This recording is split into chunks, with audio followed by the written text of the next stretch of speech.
CreepyCorner stories. Hey everyone, welcome back to CreepyCorner stories.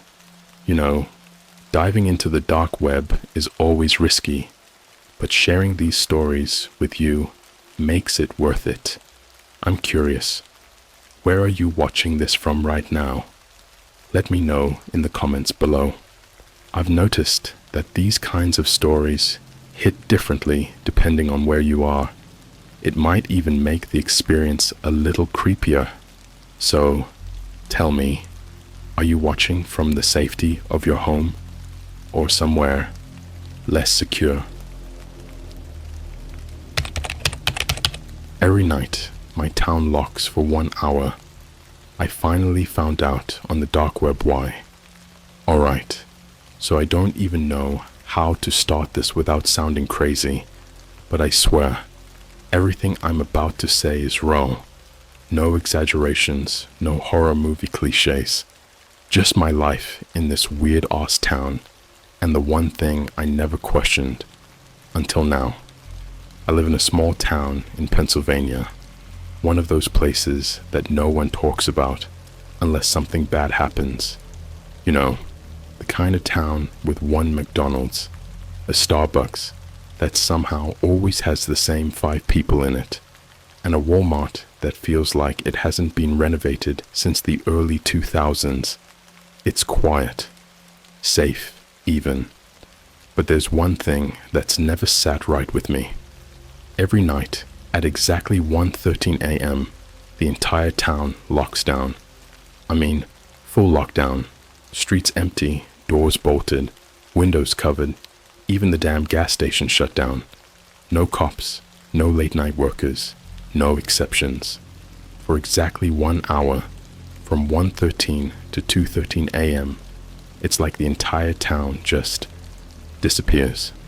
It's been this way my whole life, and it's not just a casual thing either. It's a rule. You don't break it. You don't ask about it. You don't even joke about it. If you're outside when it starts, you're on your own. I used to think it was some weird town tradition, like an old law that never got changed, or some rich guy's dumb idea of a curfew. But nobody ever explained it. My parents? Don't ask questions you don't want answers to. My teachers? It's just the way things are. Even my friends would just shake their heads like I was trying to start a conversation about politics at a party. It was just normal. Until last week. Last Tuesday, I was gaming late. Nothing unusual. I was on Discord with my friend Ryan, playing some old school MW2 lobbies for nostalgia, when I noticed the time, 1:07 a.m. Now normally, I'd wrap up and get ready for lockdown, but I was mid-match, and I figured, screw it, I'll log off at 1:12. I'd done it a million times. Then, at 1:09, I got a text from an unknown number. Go inside. Now, at first I thought it was a prank, maybe Ryan messing with me. But when I asked him, he just said, "Dude, what?" Then another message. "Lock your doors. Cover your windows. You have 4 minutes." Now that freaked me out. My heart started racing, and suddenly, my match didn't seem so important anymore. I yanked my headset off and ran to the window. The streets were already empty. Not a single car, no stray animals, no sound except the low hum of streetlights. And then I noticed something weird. The streetlights weren't flickering. I know, that sounds like a dumb thing to notice, but in my town, they always flicker. Old wiring, bad maintenance, whatever. But tonight, they were dead still. Then, at 1:12, I heard it. A low, mechanical click, like a giant lock sliding into place. And just like that, the town was sealed. Now, normally, I'd be safe inside by now, but I had 1 minute left, and I was still at my desk. I grabbed my phone and bolted toward my bedroom door. Then I saw movement. Outside, Near the old gas station, something was walking. Not running. Walking. Slow. Deliberate. I don't know how to describe it exactly, but it wasn't normal. It was tall, thin, like its limbs were too long for its body. It moved in a way that was just wrong, like it didn't fully understand how to walk. It had a face, but I swear to God, it was blurry. Not like I was looking too fast, more like my brain couldn't process it. And then it turned its head toward me. It didn't have eyes, or if it did, they were too deep, too dark, but I knew it was looking at me. Then, my phone buzzed again. You have 10 seconds. Run, I didn't think. I just moved. I slammed my bedroom door shut, locked it, and threw myself under my bed like a damn horror movie character. My heart was hammering so hard, I thought I'd pass out. Then, at 1:13 exactly, I heard it. Not outside, inside. A slow, deliberate creak, like someone stepping onto my bedroom floor. I squeezed my eyes shut, barely breathing. My whole body was shaking. I wanted to convince myself it was my imagination, that I was dreaming, that this was just a sleep-deprived hallucination. Then I felt it. Something cold pressed against my ankle. Not a hand, not a claw, something else, something wet. And then, silence. I don't know how long I stayed like that. Minutes? Hours? But at 2:13 a.m., just as suddenly as it started, I heard the mechanical click again. And whatever was in my room, it was gone. The next morning, I didn't say a word. I didn't ask my parents. I didn't tell Ryan. I just tried to pretend it didn't happen. But here's the thing. When I checked my phone, I had one last message. Check the dark web. Look up lockdown protocol 113. But don't say I didn't warn you. And yeah, I looked it up. And now, I really, really wish I hadn't. All right, you wanted the full story. Here it is. I don't know why I'm writing this. Maybe because if I don't, I'll go insane. Maybe because I need someone else, anyone else, to know the truth. Or maybe it's because, deep down, I know I don't have much time left. I should have never gone looking. I should have ignored that message, smashed my phone, and pretended none of this ever happened. But I didn't. And now, I can't unsee what I found. The dark web. The next night, I waited until my parents were asleep. I sat in bed with my laptop, my fingers hovering over the keyboard, heart racing like I was about to do something illegal. Because technically, I was. I'm no hacker, but I've messed around online long enough to know how to get into the deep web. It's not as hard as people think. A Tor browser, a few precautions, and suddenly you're in a part of the internet that wasn't meant for normal people. At first, it was nothing. Just the usual forums, drug markets, fake IDs, hitmen for hire scams that were obviously fake. The kind of stuff that people talk about in YouTube documentaries, but never actually use. But then I typed in what the message told me. Lockdown protocol 113. For a few seconds, nothing happened. And then, my screen glitched. Like, full-on freaked out. Pixelated lines ran down the page. My cursor started moving on its own. And this horrible static noise blasted through my speakers. Then, just as suddenly as it started, everything went quiet. And a single link appeared in the middle of my screen. No description, no title. Just one word. Watch. I clicked it. I really, really wish I hadn't. The footage. The video started in night vision.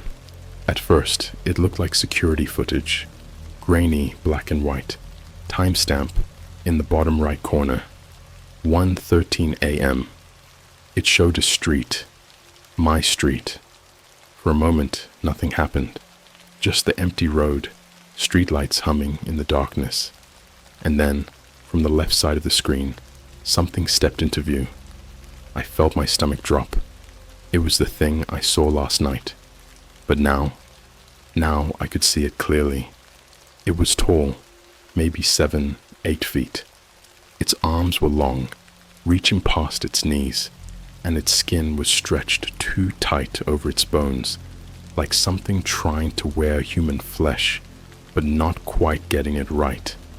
Its head twitched like a broken puppet, moving in sharp, unnatural jerks. Its mouth was too wide, and its eyes, God, its eyes, they weren't there, just empty sockets, like its face had been carved out with a knife. Then, from the right side of the screen, someone ran into frame. A man. He was barefoot, wearing a white t-shirt and plaid pajama pants. He was sprinting down the road, panting, looking over his shoulder like his life depended on it. Because it did. The thing saw him. It snapped its head toward him in that jerky, insect-like way, and just stood there for half a second. Then, it moved. Not ran. Moved. 1 second, it was 10 feet away. The next, it was right behind him, like it had just skipped time. The man didn't even have a chance to scream. Its arm shot out and grabbed the back of his head. And then, it started pulling. At first, I didn't understand what was happening. The man was thrashing, clawing at its arms, his mouth open in a silent scream. But then I realized it was pulling his face off, not just his skin, his whole face, like peeling an orange. The sound, I can't even describe it, a mix of wet tearing and something cracking, like raw meat being ripped apart by hand. And underneath, there was nothing, just a gaping black void where his face used to be, stretching too deep, too dark, like it didn't belong in this world, like he wasn't even human anymore. Then, the thing let go. The man's body collapsed to the ground, twitching for a moment before going completely still. And the creature, it just stood there, tilting its head, like it was admiring its work. Then, slowly, it turned to face the camera, and it smiled. That was when the video cut off, but the screen wasn't empty. A single sentence appeared in red text. Do not let them see you. The missing people. I slammed my laptop shut and nearly threw up. My whole body was shaking. My skin felt wrong, like something was crawling underneath it. That video wasn't fake. It couldn't be. The way that thing moved, the way the man struggled, you can't fake that kind of horror. But if that was real, then where was the body? I searched everywhere. News articles, town archives, even missing persons reports. And that's when I found it. A list. A list of people who had gone missing in my town in the last 10 years. And the weirdest part, they were all taken between 1:13 and 2:13 a.m. Every single one of them. No investigations, no bodies found. Just gone. Like they never existed. And at the very bottom of the list, a name I recognized. Ryan Carter. My best friend. I grabbed my phone and called him. Straight to voicemail. I checked Discord. His account was deleted. And then my screen glitched. A new message. Unknown number. You shouldn't have looked. I stared at it, my pulse pounding in my ears. And then a picture of my bedroom window, taken from outside. I didn't move. I didn't breathe. I just sat there, staring at my phone. The picture of my window. Someone, something, had been outside my house, watching me. And they wanted me to know. I swallowed hard, my throat dry as sandpaper. My hands were shaking so bad that I almost dropped my phone. I wanted to believe it was some elaborate prank, that Ryan was messing with me. that my brain was making up connections where there weren't any. But then I noticed the timestamp on the picture. 1:12 a.m., 1 minute before lockdown. That meant whoever took it was still out there, watching, waiting, and worse, they knew I was awake. The noise. I forced myself to move, to grab the baseball bat I kept under my bed. My heart was slamming against my ribs so hard it hurt. I felt like I was trapped inside some kind of sick nightmare, like at any second I'd wake up and laugh at how ridiculous this all was. But then I heard it. A knock at my window. Not loud, not frantic. Software slow, deliberate. Like someone was testing to see if I'd react. I froze, gripping the bat so tight my fingers ached. Another knock. Tap, tap, tap. I wanted to look. I didn't want to look. Then, scratch. Something dragged against the glass. Slowly, purposefully, like nails. Or worse, bone. My entire body locked up. My muscles screamed at me to run, to get out, to move. But I couldn't. I was trapped. Then, my phone buzzed again. I flinched so hard I nearly dropped it. My breath was coming in short, shaky bursts. It was another message. Unknown number. Open the window. Number. This wasn't real. This wasn't. Buzz. Another message. I see you. Number, no. I squeezed my eyes shut, gripping the bat like it was the only thing keeping me alive. My skin was ice cold. My pulse throbbed against my skull. Then, something moved outside. Not footsteps. Something heavier, like a body dragging itself across the ground. I could hear it. A wet, slithering sound mixed with something brittle cracking, like old, broken bones grinding together. And then, the doorknob turned. The face in the dark. I lost it. I didn't think. I just moved. I lunged toward my door and slammed all my weight against it, locking it in one frantic motion. Silence.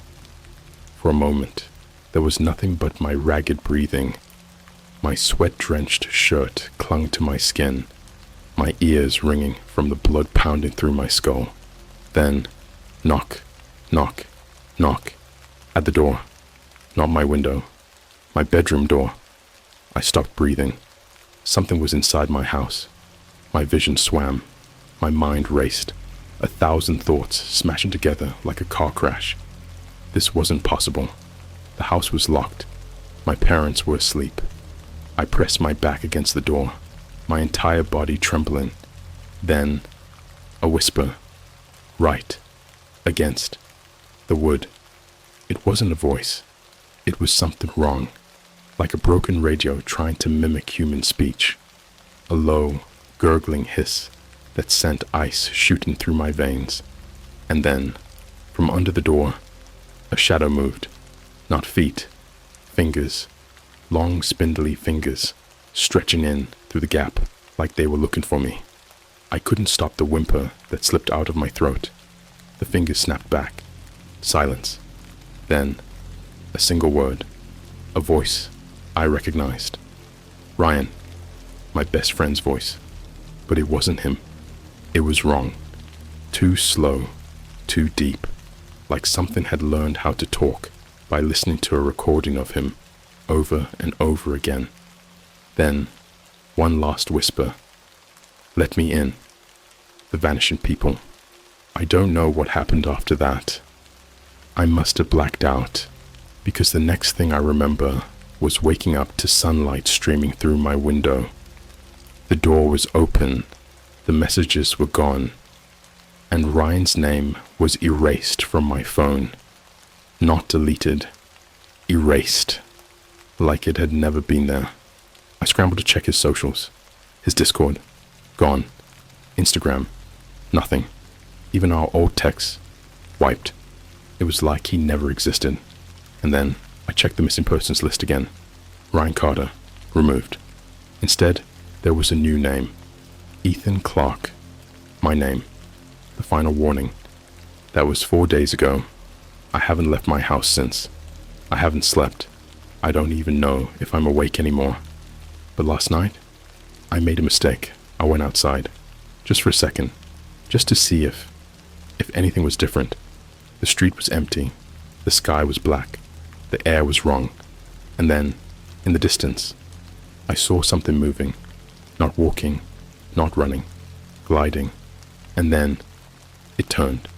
It saw me, and it smiled. And I finally understood. I wasn't supposed to survive that night. I was never supposed to wake up. Ryan had been taken, but somehow I had taken his place. The town needs a name on that list. Always. I don't sleep anymore.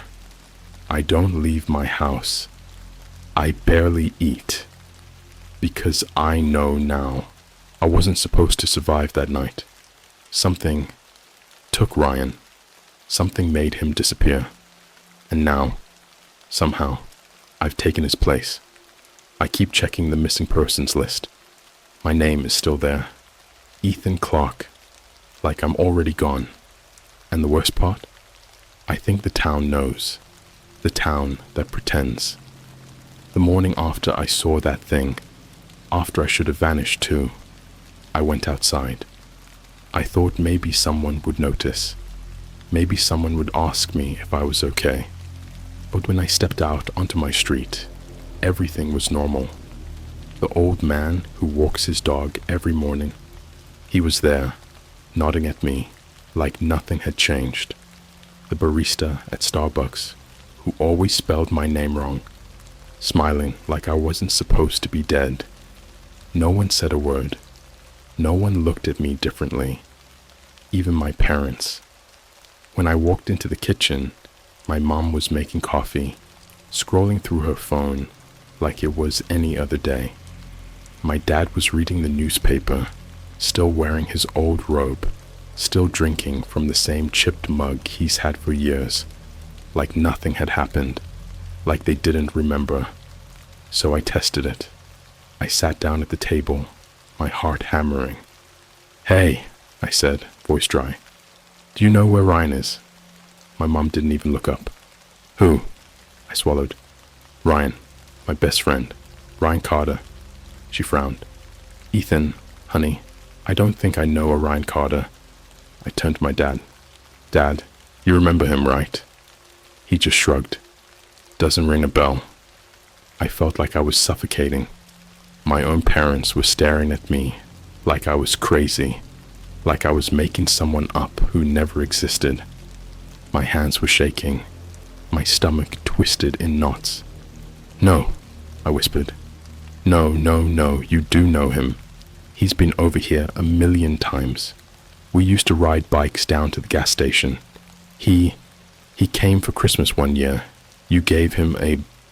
My mom's hand tightened around her coffee cup. "Ethan," she said, voice suddenly sharp. Too sharp. I stopped.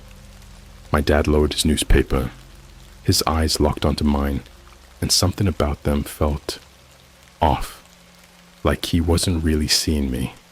Like he was watching something behind my face. "You're not supposed to ask about that," he said. My whole body turned to ice. "What?" I croaked.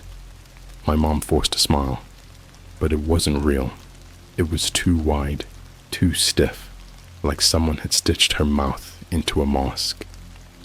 "We don't talk about people who leave," she said softly. I couldn't breathe. My parents went back to their routines, like the conversation had never happened, like it had been erased from their minds the moment I stopped talking. I left the house. I didn't know where I was going. My head was spinning. My heart was racing.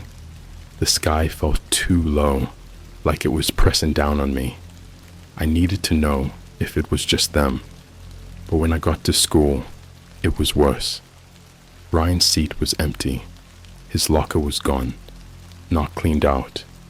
Gone. Like the school had never assigned one to him. And the people who used to be his friends, they acted like they'd never met him. I asked his old lab partner in chemistry if he remembered him. He just stared at me blankly. Who? I felt like I was losing my mind. I ran into the bathroom, splashed cold water on my face. I looked up at the mirror and there was someone behind me, a reflection that didn't belong.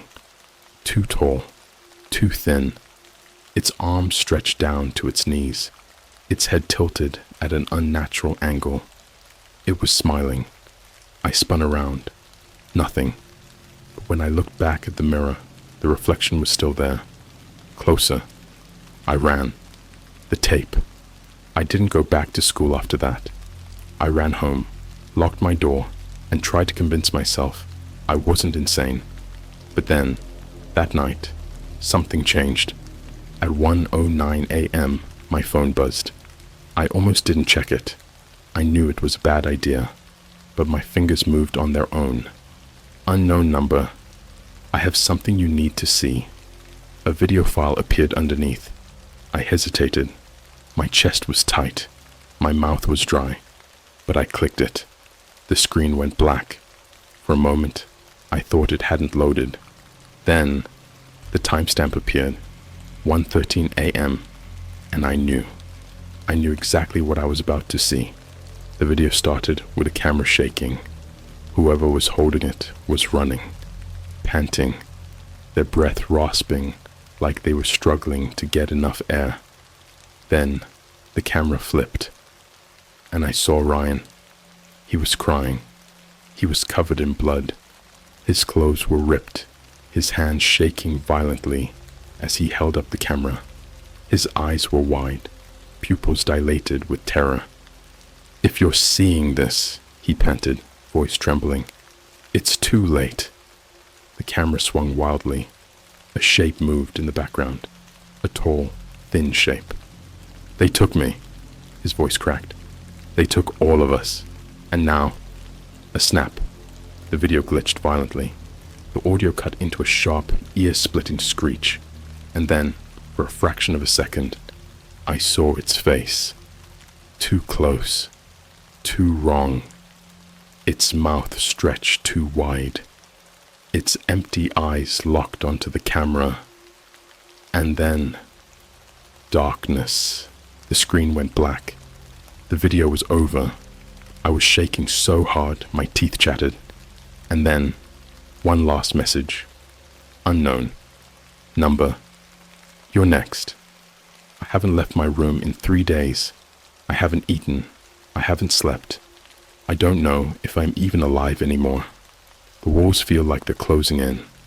The air is thick, heavy, pressing against my skin, like something unseen is watching me, waiting for me to mess up."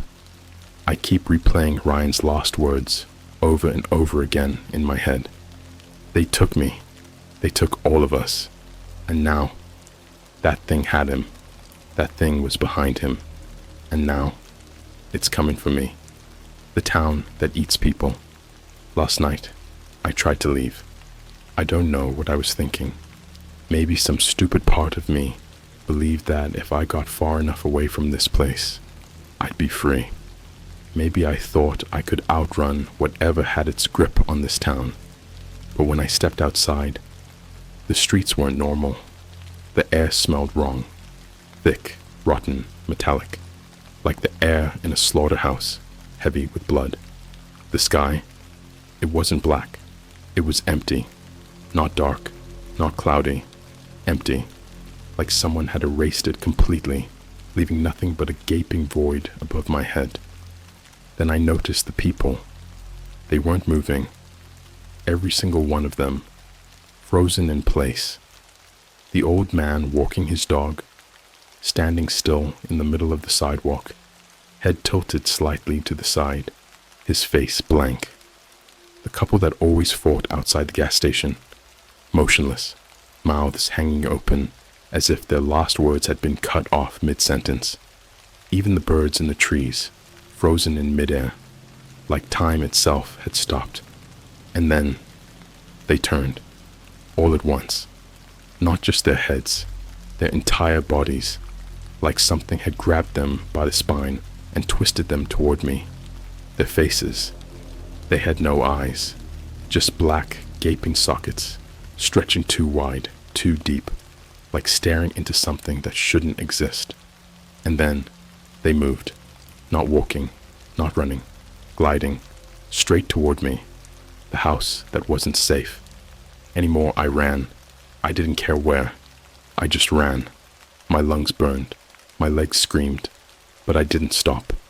The second I made it back to my house, I slammed the door shut and locked it. I backed away, chest heaving, sweat dripping down my face. I didn't dare look out the window. Then, a knock.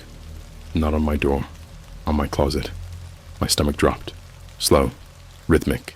Knock, knock, knock. I could hear my heartbeat pounding in my ears. Knock, knock, knock. My closet was closed. I hadn't touched it in days. I stepped back, my breath coming out in sharp, panicked gasps. Then, a whisper, right behind the door. My voice. Ethan. I couldn't move. I couldn't breathe. The voice was mine. It was me.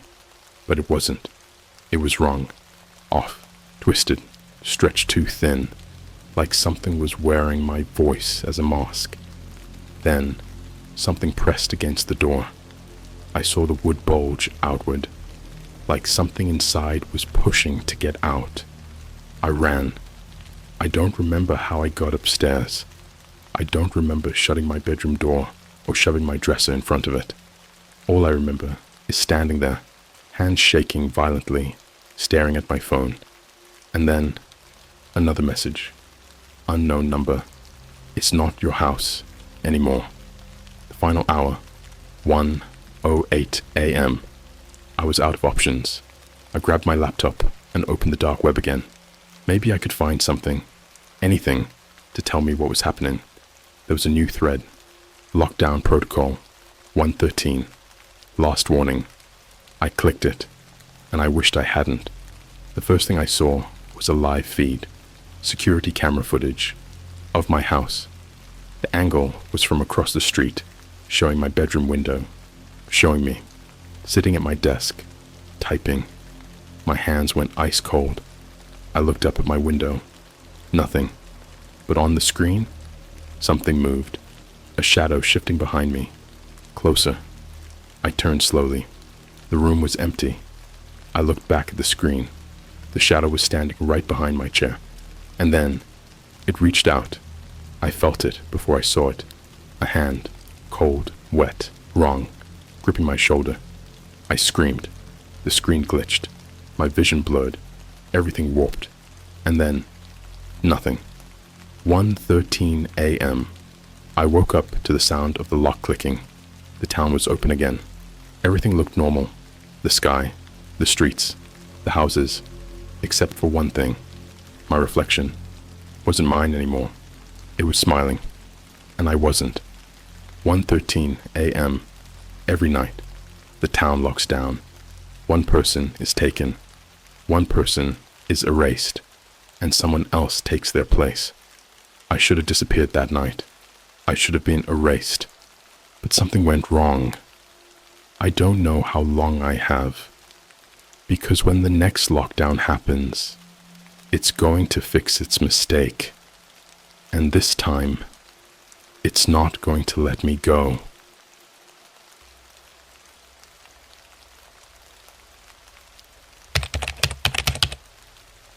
We were told as kids to stay away from that hospital. I found out the horrifying reason on the dark web about it. Alright, so let me just start this off by saying, I know how this is gonna sound.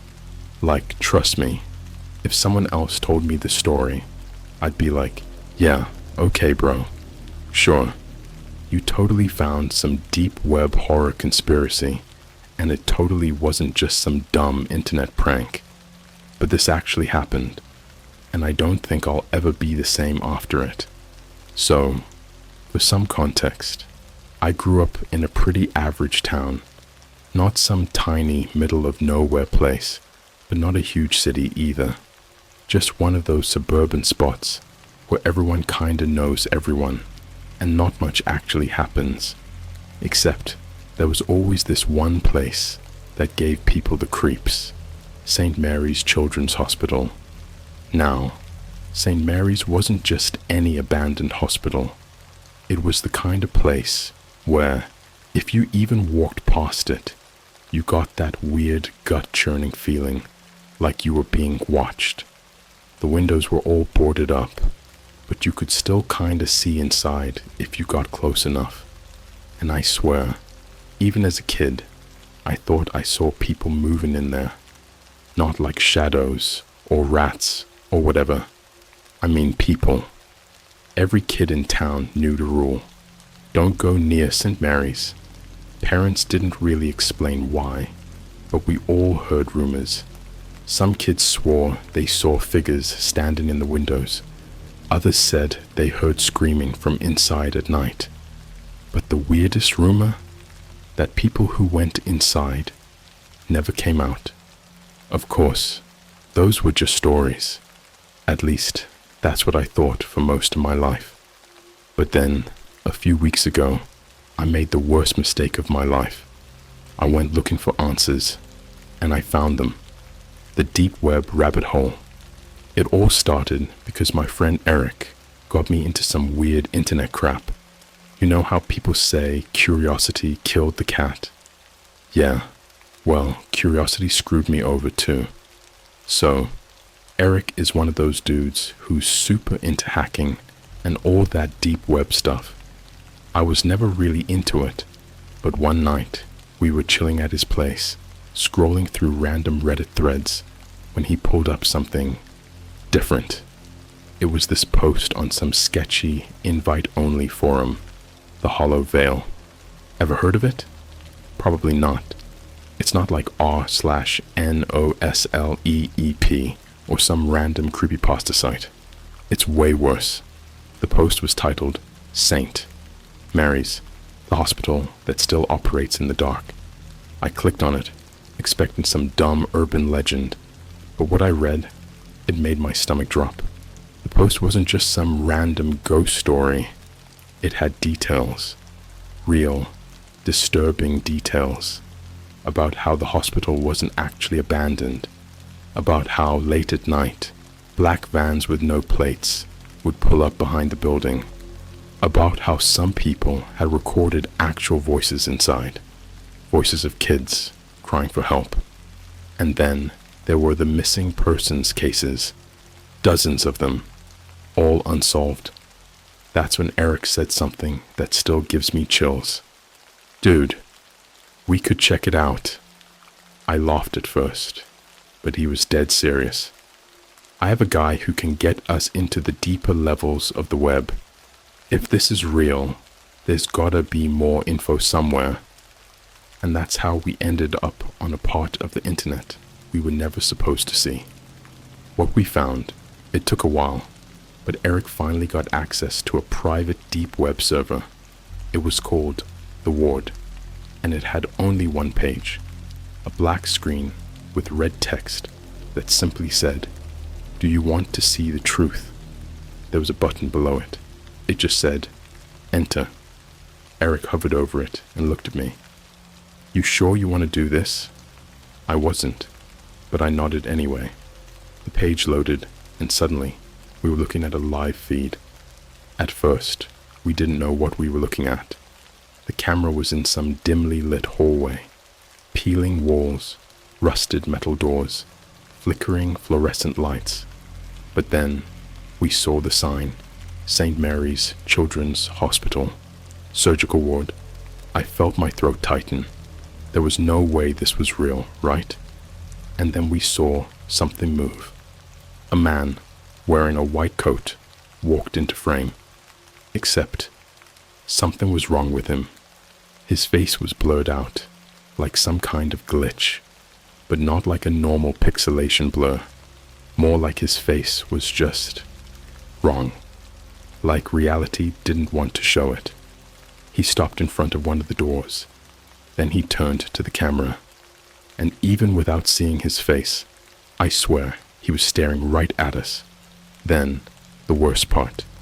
He slowly raised his hand. and pointed at the camera. At us. The screen went black, and then a new message popped up. You shouldn't be here. Now we know who you are. I jumped up so fast, I nearly knocked over my chair. Eric slammed his laptop shut, his face completely drained of color. Dude, he whispered, we need to go. Now. I didn't argue. We left his place immediately, checking over our shoulders the entire way. I don't think either of us slept that night. But here's the thing. The next morning, Eric was gone. His mom said he never came home. His phone went straight to voicemail. No one knew where he was. And when I checked the site again, the page was gone. Like it never existed. I should have left it alone. I should have just accepted that I saw something I wasn't supposed to. But I didn't. Because later that night, I got an anonymous message. No sender, no subject, just one line of text. Come to St. Mary's at midnight. Bring no one. And attached was a picture of Eric inside the hospital. I don't think I've ever felt real, paralyzing fear until that night. The kind that makes your skin feel too tight, your stomach knot up, your breath come in these shallow, panicked gasps. The kind that makes you feel like something is watching you, even when you're completely alone. That's what I felt when I saw that message. I read it over and over, my brain refusing to process it. Come to St. Mary's at midnight. Bring no one. And the picture. God, the picture. Eric was in it, sitting in a wheelchair inside the hospital. His head was slumped forward, his hair falling over his face, and his arms were strapped down to the chair. The worst part? His mouth. It was open, stretched too wide, like it had been forcefully pried apart. His teeth looked cracked, his lips torn, dried blood crusted along the edges of his mouth. And the look in his eyes, half open, rolled back like he wasn't really there anymore, made my stomach turn. I stared at my phone, trying to convince myself this wasn't happening, that this was some kind of elaborate, sick joke. But deep down, I knew it wasn't. Eric was in St. Mary's, and someone, something, was waiting for me. The walk to hell. At 11:45 p.m., I left my house.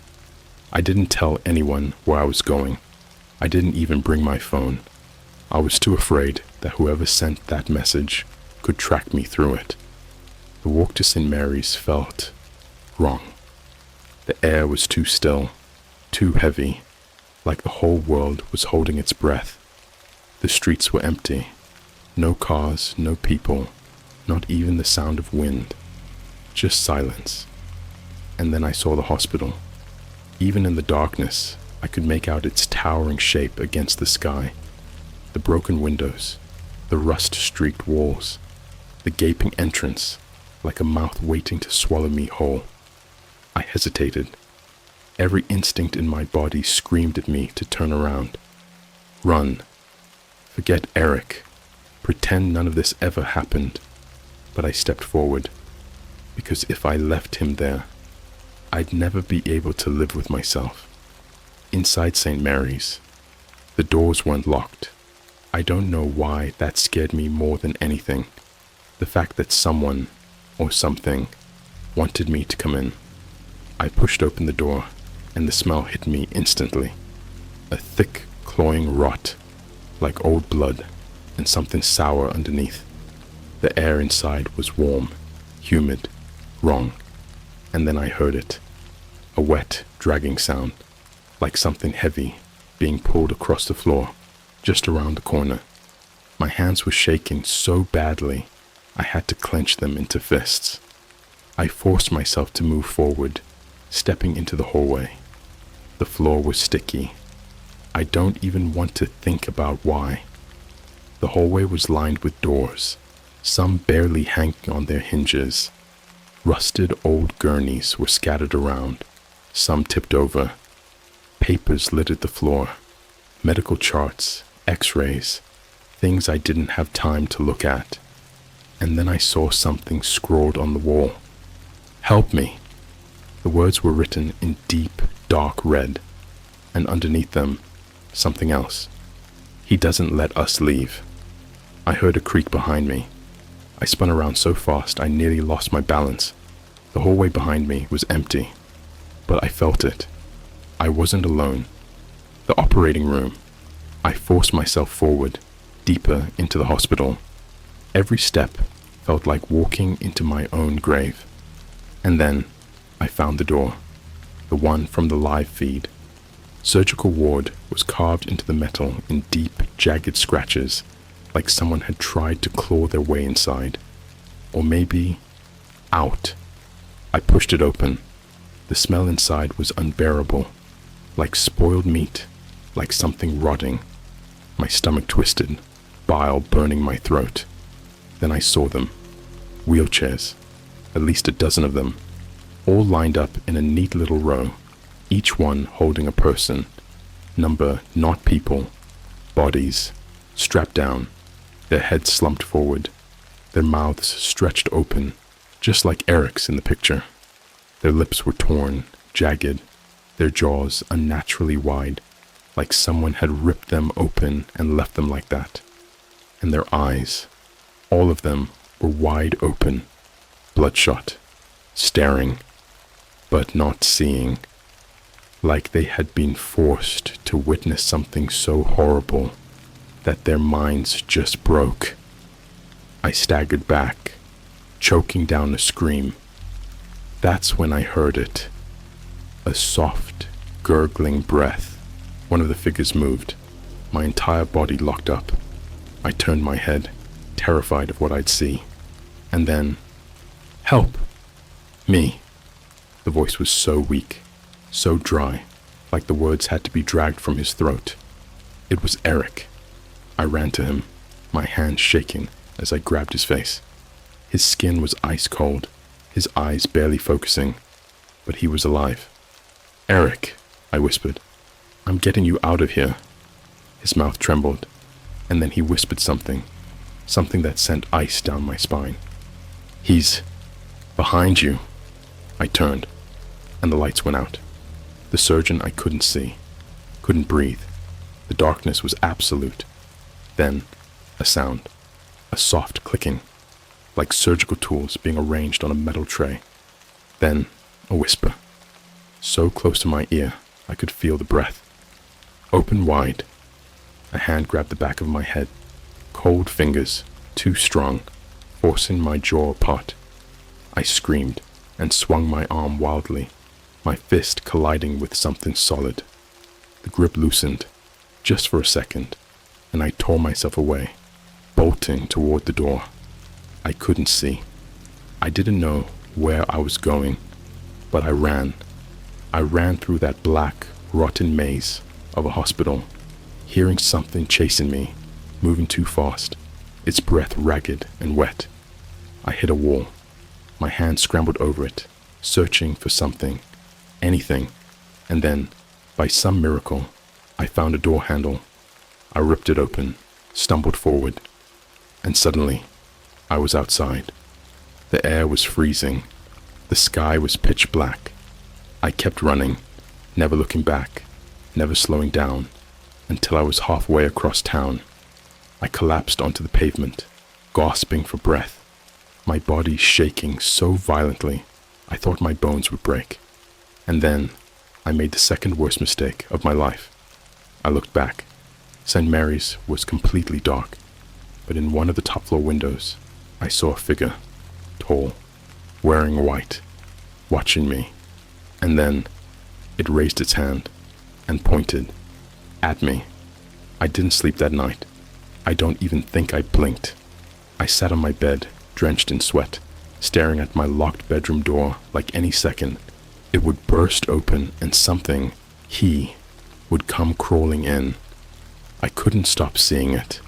That figure in the hospital window, the way it stood there, motionless, like it had all the time in the world, the way it pointed at me, like it was saying, You are not done with me, and I am not done with you. Eric was still in there, and I had left him, but I wasn't going back. I wasn't. At least, that's what I told myself. They found Eric's mom's car. The next morning, I woke up to sirens. I hadn't even realized I had fallen asleep, but the second I heard them, my body locked up.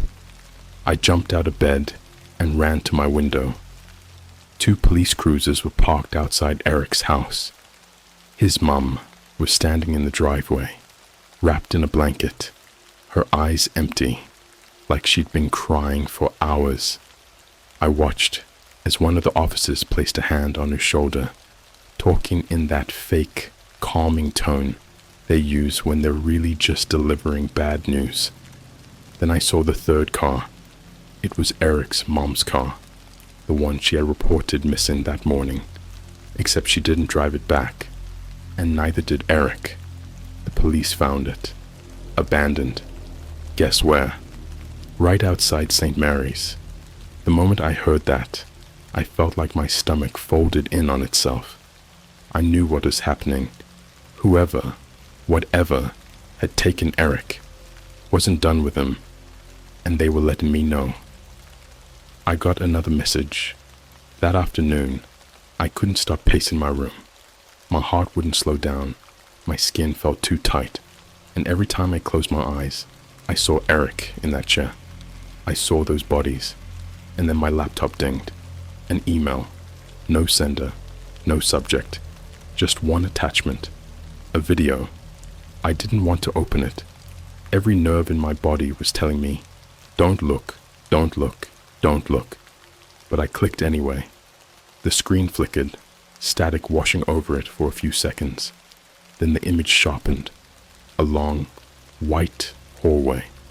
The walls were yellowed, water-stained. Dim lights flickered overhead, buzzing like flies trapped in glass. A slow, mechanical beeping echoed down the hall, steady and rhythmic. Then the camera started moving. Whoever was filming was walking slowly, each footstep clicking against the tile floor. I recognized the place instantly. It was inside St. Mary's. I swallowed hard, my fingers digging into my desk. I didn't want to watch, but I couldn't stop. The camera turned a corner into a new hallway. This one was worse. The walls were covered in something dark, streaks of it running down like someone had dragged their hands across them. The buzzing lights flickered faster now, casting shadows that twitched when they weren't supposed to. Then the camera stopped. I leaned in closer, my pulse hammering against my skull. There was a door at the end of the hallway. Metal, rusted, and above it, something was scratched into the surface. 3 words. They scream forever. And then the door slammed open. A figure lurched out. At first, I couldn't tell what I was looking at. My brain refused to process it. It was human, or at least it used to be. Its arms hung limp at its sides, the fingers twisted and broken like they had been smashed under something heavy. Its head jerked at a sickening angle, the mouth hanging open, too wide, and the sound it made. I have never heard anything like it. It wasn't a scream, not really. It was layers of screams, a sound that was being dragged from its throat in different voices, some high, some deep, all overlapping and clashing like a choir that had been stitched together from the mouths of dying things. It wasn't just one person, it was many. And then it turned its head, and I saw its eyes, hundreds, small glassy eyes, packed inside its open mouth, blinking wetly in different directions, rolling and shifting like maggots trapped in meat. I slammed my laptop shut. I couldn't breathe. My whole body was shaking, sweat pouring down my back. My mind was screaming, what did I just see? Then, Another ding, another email, just one line of text. You can still save him. And then, beneath that, midnight, come alone. My vision blurred. I knew exactly what this was, a trap, but I also knew I didn't have a choice, because the last attachment in the email was another picture of Eric. His mouth was open, even wider now, so wide it looked like his jaw was completely unhinged. And I swear to God, I could see something moving inside it. I don't remember leaving my house. I don't remember the walk to St. Mary's. All I remember is the cold. The kind of cold that isn't just temperature. It's something else. Something alive. Like the night itself was sinking into my skin, curling inside my ribs, whispering in my head that I shouldn't be here, that I wasn't meant to see what I was about to see. But I went anyway, because Eric was waiting, or at least something wearing his skin was. The open door, the hospital was different this time. Before, it had just felt abandoned, but now it felt awake. The front doors were open, not just slightly, not creaking in the wind, wide open, like a mouth inviting me inside. I stepped forward, and the smell hit me instantly. Rotting meat, blood, something worse underneath, something sweet and sour that made my stomach lurch. I took another step. The floor shifted, not like a normal floor, like skin, like something was breathing beneath it. I kept moving, because what else could I do? The hallway, that wasn't there before the hospital, was different. I swear to God, the layout had changed. The hallways stretched too far, twisting in ways they shouldn't. Doors that had been rusted shut before were now wide open. Some of them led to places that shouldn't exist. A playground, a living room, a McDonald's, but everything inside was rotting. The tables were covered in meat, the chairs made of bone. The mascot smile was too wide, too real. I kept walking, because I had to. I turned a corner and froze, because at the end of the hallway, there was a mirror, but it wasn't me looking back, the thing in the reflection. At first, I thought it was just a normal mirror, but then I noticed the other me was breathing wrong, slow, shuddering inhales, like every breath hurt, and then, slowly, it smiled, not like a person, like a mask stretching over a skull, and then its mouth opened, and opened, and opened, until the skin around it ripped, the teeth stretching into something impossible. I backed away, and the mirror moved with me, not like a reflection, like a window, and then it spoke, but the voice didn't come from the mirror. It came from behind me. You shouldn't be here. I turned, and something grabbed me. The screaming room. I woke up in a chair, strapped down. Eric was in front of me, or at least something that used to be Eric. His body was twitching, his head jerking in short, sharp movements. His eyes were too wide, rolled back so far I could barely see his pupils. His mouth, oh God, his mouth. It had been split open, not just at the lips, at the cheeks, torn all the way up to his ears, his jaw hanging unhinged, and something was inside it. At first, I thought they were teeth, but then they blinked. They were eyes, hundreds of them, packed inside his throat, lining the insides of his cheeks, all of them moving at once, rolling, blinking, shifting like they were alive. And then he spoke, but not in his voice, in many, all layered on top of each other, all speaking at different speeds, different tones. Some were screaming, some were laughing, some were whispering so softly it felt like they were inside my head. You brought yourself here. I tried to move. The straps dug into my skin. Eric's head jerked, his neck making a sound like wet branches snapping. His body convulsed, his fingers twitching, like there was something inside him pulling the strings. And then, from the darkness, he stepped forward. The surgeon finally speaks. He wasn't human, not really. He had the shape of a man, the height, the hands, but his face was wrong, like something had stretched skin over a mannequin, but didn't know how a face was supposed to look. The eyes were too far apart, the mouth was too wide, and then he pulled down his mask. I wish he hadn't, because beneath it, there was nothing, just a hole, a gaping, sucking void, stretching deep into blackness, and from inside it, I heard them, the voices, hundreds, thousands, screaming, whispering, begging. Eric jerked violently, his mouth opened wider, the eyes inside him rolling wildly. His lips trembled, and then he laughed, not like Eric, not like anything human. He's going to make you beautiful.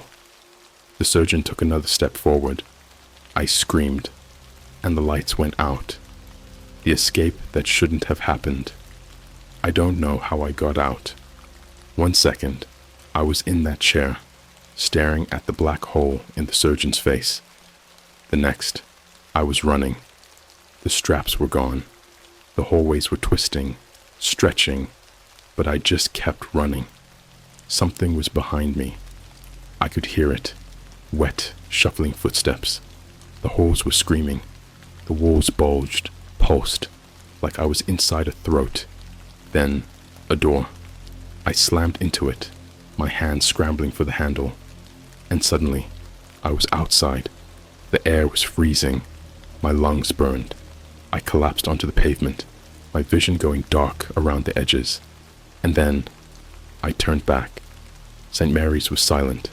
No lights, no movement. But in the doorway, something stood there, watching. Not Eric, not the surgeon. Something else. Something that wasn't supposed to exist. And then, it smiled. The same impossible, splitting grin I had seen in the mirror. And in Eric. And in the surgeon. And in every single thing in that hospital. It lifted one hand and waved. And in that moment, I knew I hadn't escaped. I had just brought something with me. I don't know how long I lay there in the street, staring at the dark, silent outline of St. Mary's. I couldn't move. I could barely breathe. Every part of my body was screaming to run, to get as far away as possible. But I didn't, because I knew I wasn't alone anymore. Something had followed me out. Something was inside me now. The first sign. I don't remember getting home. I don't remember unlocking my door, stumbling inside, collapsing onto my bed, still drenched in sweat, and something else. Something warm and sticky that smelled like rust and rot. But when I woke up, my hands were covered in blood, and it wasn't mine. At first, I thought I was dreaming, that maybe my mind had snapped somewhere between the surgeon's faceless mouth and Eric's eyes crawling inside his own throat. But then I saw the mirror, and I saw what was waiting for me. The thing in the reflection isn't me anymore. I don't have mirrors in my room. I never liked them. But my closet door has one of those cheap, full-length mirrors bolted onto it, warped at the edges. And when I turned my head, I saw it. Not me. Something wearing me. At first, it was subtle, the way its chest rose and fell, slightly out of sync with mine, the way its head twitched every few seconds, like a video glitch, just enough to make my stomach knot up. But then it smiled. I didn't. I sat there frozen, my breath coming in short, panicked bursts. My reflection stared back, grinning that impossible, stretched-out smile. And then, it spoke, but its mouth didn't move. The words crawled out of the mirror itself, crawling into my ears like something living, wrapping around my brain like cold, dead hands. You brought us back with you. I lunged out of bed, grabbing the first thing I could find. A bottle of water, a book I don't even remember, and hurled it at the mirror. It shattered, but the thing inside it laughed. I ran, because what else could I do? The police report about Eric. I don't know how I made it through the rest of the day. I barely ate. I didn't sleep. Every time I closed my eyes, I saw that thing's grin, Eric's mangled face, the surgeon's gaping hole of a mouth swallowing voices that shouldn't exist. And then my phone rang. I almost didn't pick up, but when I saw the number, Eric's mom, my stomach twisted into a cold, hard knot. I hit accept, my fingers numb. She was crying. They found him. I couldn't speak. He was in the woods, just sitting there, not moving, not speaking. His face. She broke down, her words coming in ragged sobs. His mouth is wrong. I felt my stomach turn inside out. The doctors, they don't know what's wrong with him. He won't close his mouth. He won't blink. He won't. Her breath hitched. And his voice. It's not his voice anymore. I almost dropped the phone because I knew exactly what she meant.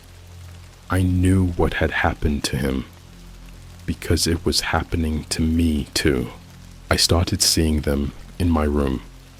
That night, I locked myself inside my room. I shoved my desk against the door.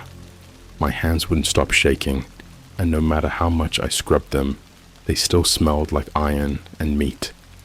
Then, at 3:12 a.m., I heard it. A wet, shuffling sound inside my room. I squeezed my eyes shut, pulling my blanket over my head like I was a kid again. Then, a voice. Open wide. The blanket ripped off me. I couldn't move, couldn't scream. My whole body locked up in pure, primal terror. Something was standing over me. I knew what it was before I even looked. Eric, or at least what was left of him. His jaw was hanging open, even wider than before. The skin around it was torn, stretched, frayed at the edges, like an old wound that never healed. And inside, those eyes, packed inside his throat, blinking at me, watching, and then they all moved at once. They focused on me, and suddenly, I knew. They weren't just looking at me, they were inside me too. It's okay. He made you beautiful too, I finally screamed. And then, I woke up. I can't stop smiling. Now I don't know if that was a dream, or if I never actually woke up at all, because something's wrong with me now. I can feel it. I haven't left my house in days. I keep the lights on all night. I rip down every mirror, but I can still see them, reflected in my window, the TV screen, my own shadow. I can hear them too. At first, it was whispers, just faint murmurs, crawling under my skin like maggots burrowing through flesh. But now, they laugh. They talk to me. They tell me what's coming. And the worst part? They're inside my mouth now. I can feel them when I speak. Little writhing movements inside my throat, like something is shifting behind my tongue, pressing against my teeth, like they're trying to get out. And last night, I caught my reflection in the dark TV screen. I wasn't moving, but I was smiling, way too wide. And then, I opened my mouth. I tried to close it. I couldn't. It's stuck now. My jaw, my lips, my face, frozen in this horrible, stretched out grin. And inside my mouth, I can feel them, blinking, watching, waiting, because they know. I didn't escape. I never left that hospital. And now, I never will.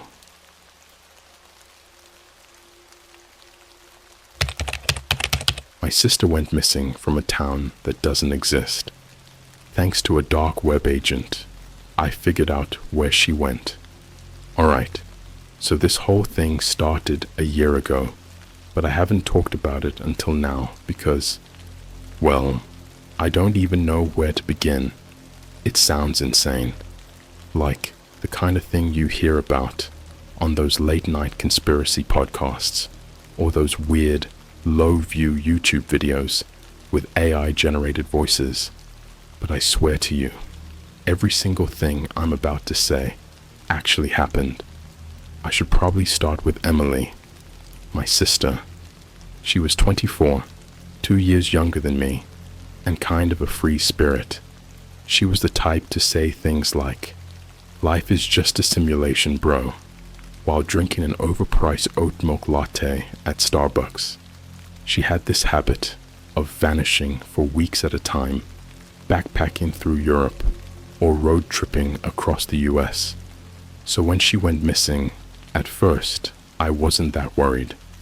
But then, she sent me that text. It was the last thing she ever said to me. "If anything happens to me, look up Knox Hollow, but don't go there. Don't look for me." That was it. No follow-up, no location pin, nothing. Just that cryptic message. And the worst part? Knox Hollow doesn't exist. I googled it immediately. Nothing. No town, no city, no history. Not even some obscure ghost town. Just nothing. I even tried Reddit, thinking maybe some urban explorer had mentioned it before. But nope. 0 results. I called her. Straight to voicemail. I texted back. No response. At first, I told myself she was just messing with me. She had a dark sense of humor, and she knew I was the type to obsess over things. But a week passed, then 2, and she wasn't answering anyone. Her Instagram DMs, unread. Her Snapchat location, gone. Even her TikTok, where she'd usually post dumb dance videos, was abandoned. That's when I really started to panic. I called our parents, but they just brushed it off. "She does this all the time," my mom said. "She'll turn up." But something in my gut told me otherwise. So, I did the only thing I could think of. I started digging. I searched her social media for clues, checking her tagged locations, her last posts, even her Venmo transactions. And after hours of scrolling, I finally found something weird. A comment. It was buried under her last Instagram post. A photo of her standing in front of a gas station at night, holding a Red Bull. The caption just said, "Midnight drives, hit different." But the comment, it sent a chill up my spine. User 0931. You shouldn't have gone there. Now a part of it. I clicked the account, deleted. I screenshotted it and kept looking. That's when I noticed something else. Her last Venmo transaction. She had paid someone $50 with a note. For the coordinates. Coordinates. I copied them and pasted them into Google Maps. My heart started pounding. It led to some random stretch of highway in West Virginia. No town, no buildings, just a pin in the middle of nowhere. And that's when I made the worst decision of my life. I decided to go there. I should have listened to Emily. I should have taken her last message as a warning, blocked that shit out of my mind, and moved on. But no, I had to go looking. I left at night. I don't even know why, but something in my head told me this was a journey that had to start when the world was asleep. Like if I went during the day, reality itself would stop me. The drive from my apartment in Philadelphia to the coordinates was about 6 hours, mostly highway. I stopped at a gas station around 2 a.m., just outside of Morgantown, West Virginia. That's when things started feeling off. I pulled up to this rundown, flickering Shell station, one of those places that looked abandoned but somehow still open.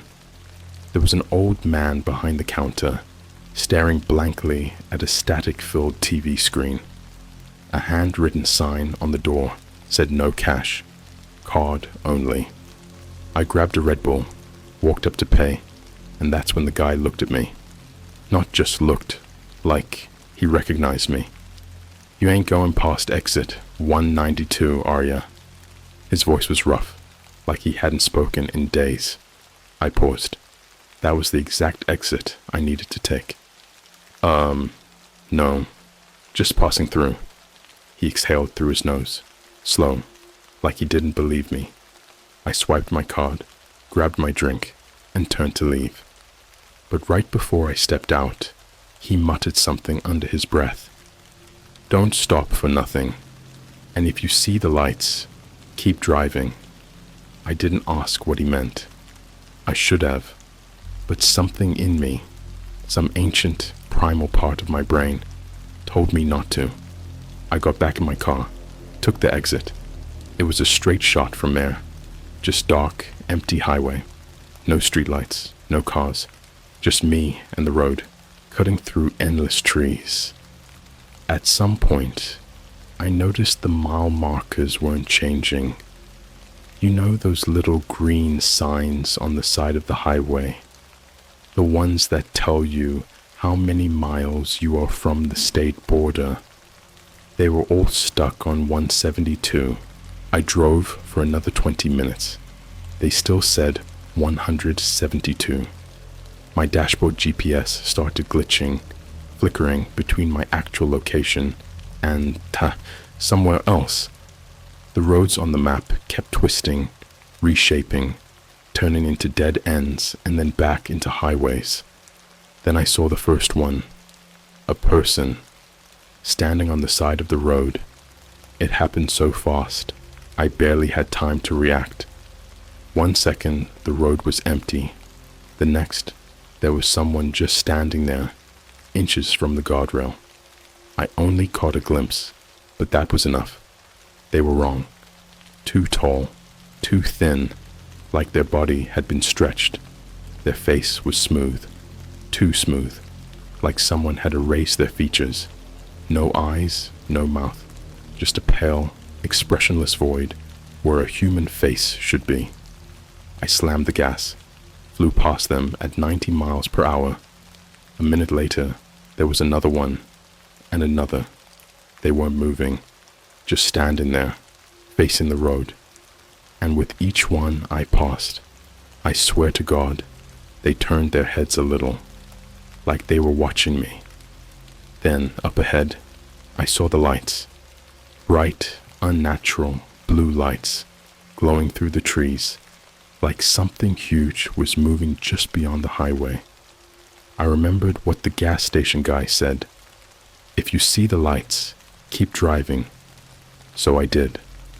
I floored it, gripping the wheel so hard my knuckles turned white. The lights grew brighter, flickering through the branches, keeping pace with me.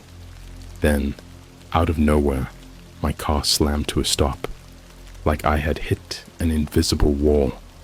My head snapped forward, nearly cracking against the dashboard. My ears were ringing, my vision blurred. I looked up, and that's when I saw it. The road in front of me was gone, just gone. Instead, there was a town, a place that didn't exist on any map, sitting in the middle of nowhere. Welcome to Knox Hollow. There are things in this world that aren't supposed to exist, places that were never meant to be found. Knox Hollow was one of them. The second my car stopped, every instinct in my body told me to turn around, to throw it in reverse and drive until the world made sense again. But when I looked in my rearview mirror, the road was gone. I mean that literally. The highway, the mile markers, the trees I had just driven past, gone. Instead, there was a solid wall of black, not darkness, black, like someone had painted over reality itself. And the worst part, it wasn't still. It moved. It pulsed. shifting like something was crawling underneath it. I blinked. My hands were shaking so badly I could barely grip the wheel. I looked forward again. The town was just there, like it had always been. The road stretched straight into it, lit by flickering streetlights. The buildings looked old, but not abandoned.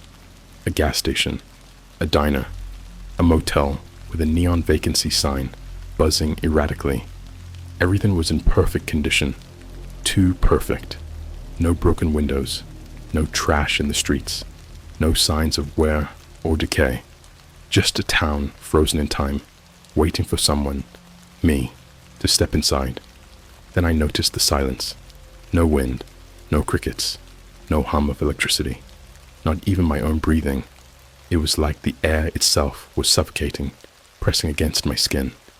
Then, from deep inside the town, a voice, distant, warped, echoing off the buildings. "Help me." My blood turned to ice. It was Emily. Her voice was thin, strained, like she was speaking through a bad phone connection. It came from somewhere near the diner, but I couldn't see anything past the glare of the streetlights. I forced myself to move. My body felt wrong, like I was wading through something thick and invisible. Every step made my skin crawl. As I walked, I saw things. Wrong things. There was a man standing under one of the streetlights. He wore a suit, but his head wasn't right. It was split. A jagged, gaping wound ran from his forehead to his chin, held together with rusted staples. I could see something moving inside. He didn't react to me.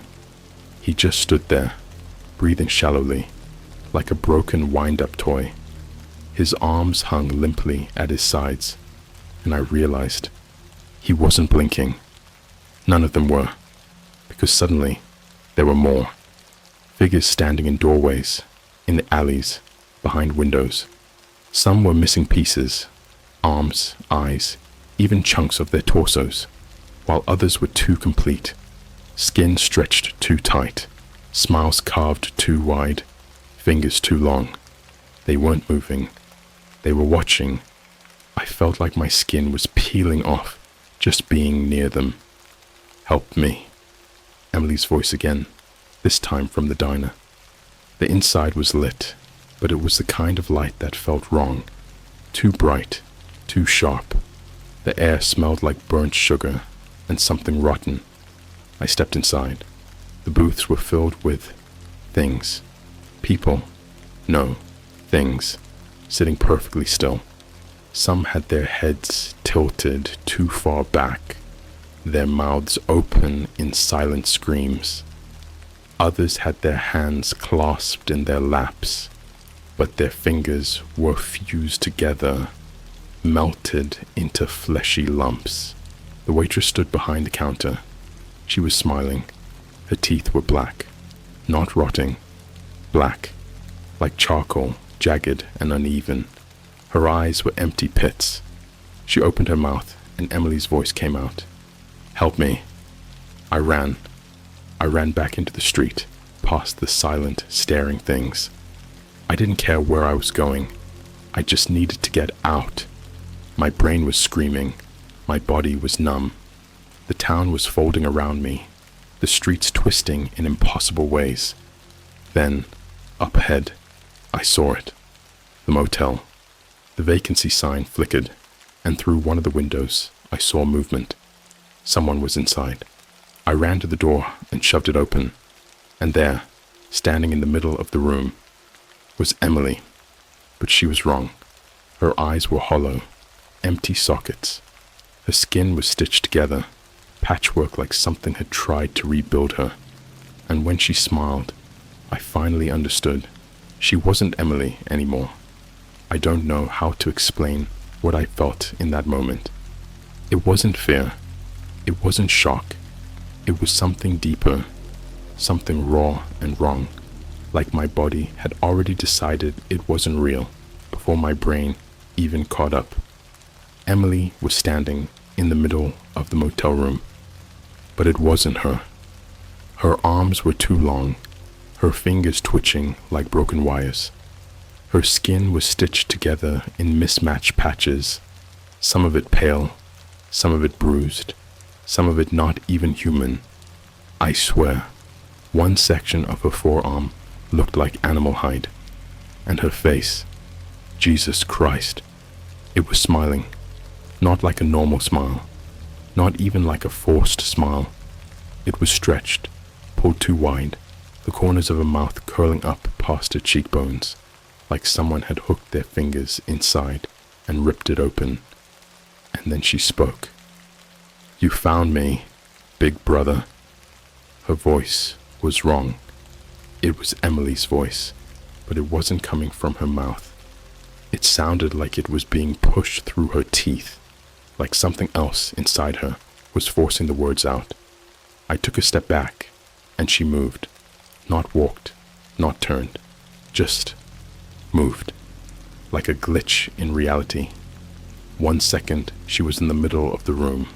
The next, she was inches from my face, staring up at me with those hollow, empty sockets. "You came all this way for me." Her breath was ice cold. It smelled like something that had been rotting for months. I wanted to run. Every part of me was screaming to get out, but my legs were locked, my body refusing to move. Then slowly, she tilted her head, and her smile cracked, not like lips cracking from dryness, like skin splitting open, jagged and deep. A dark, wet gash ran up her cheek, but there was no blood, only movement. Something was inside her. Underneath her skin, something was crawling. And then she laughed. Not a human laugh, not a sound at all. It was a low, distorted static, like a radio stuck between channels. It filled the room, rattling the walls, vibrating deep in my bones. I did the only thing I could think of. I ran. I bolted out the door, down the stairs, into the street, the motel, the town, the sky. It was all wrong now. The buildings had shifted, stretching upward like melting wax. The streetlights flickered violently, casting shadows that didn't match my movements.